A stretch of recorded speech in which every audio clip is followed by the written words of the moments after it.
గుంటూరు పశ్చిమ తహసీల్దార్ ఆఫీస్ దగ్గర ఫైల్స్ కలకలం రేపాయి. చెత్త కుప్పలో ప్రభుత్వ ఫైల్స్ దొరికినట్లుగా సమాచారం అందుతోంది. ఆ బ్రేకింగ్ న్యూస్ చూస్తున్నాం మనం. దీంతో వెంటనే స్థలాన్ని పరిశీలించారు తహసీల్దార్ ఫణీంద్ర. కార్యాలయం దగ్గర సీసీ ఫుటేజ్ని పరిశీలిస్తున్నారు అధికారులు. సమాచారం నిజమా కాదా అని. చెత్తలో ఫైల్స్ పడున్నాయని తెలియగానే అక్కడికి చేరుకొని పరిశీలించారు తహసీల్దార్ ఫణీంద్ర. ఈ ఆవరణ చుట్టూ చాలా కార్యాలయాలు ఉన్నాయి. విచారణ తర్వాత వివరాలన్నీ వెల్లడిస్తామని ప్రకటించారు ఫణీంద్ర. ఒక వీడియో వచ్చింది, ఫైల్ ప్యాడ్ ఉన్నట్టుగా వచ్చింది, కానీ ఇప్పుడైతే లేదు.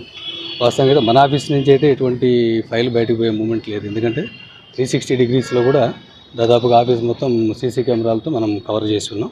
సో ఎప్పటికప్పటికి మానిటర్ చేస్తున్నాం. ఫైల్ బయటకు వచ్చే అవకాశమే లేదు. ఏదైనా మామూలుగా అది వేస్టేజ్ కిందనే ఎవరైనా వేసి ఉన్నారా లేకపోతే ఏందనేది మనకు తెలియదు. కానీ మన ఆఫీస్లో అయితే పూర్తిగా రికార్డ్ అంతా కూడా పూర్తి మన సర్వేలెన్స్లోనే ఉంది. సీసీ కెమెరాలు కూడా 360 డిగ్రీస్ సీసీ కెమెరాలతో పూర్తిగా వాచ్ పెట్టున్నాం. మనకు తెలియగానే మన వాళ్ళు వచ్చి చూశారు, లేదు అక్కడ.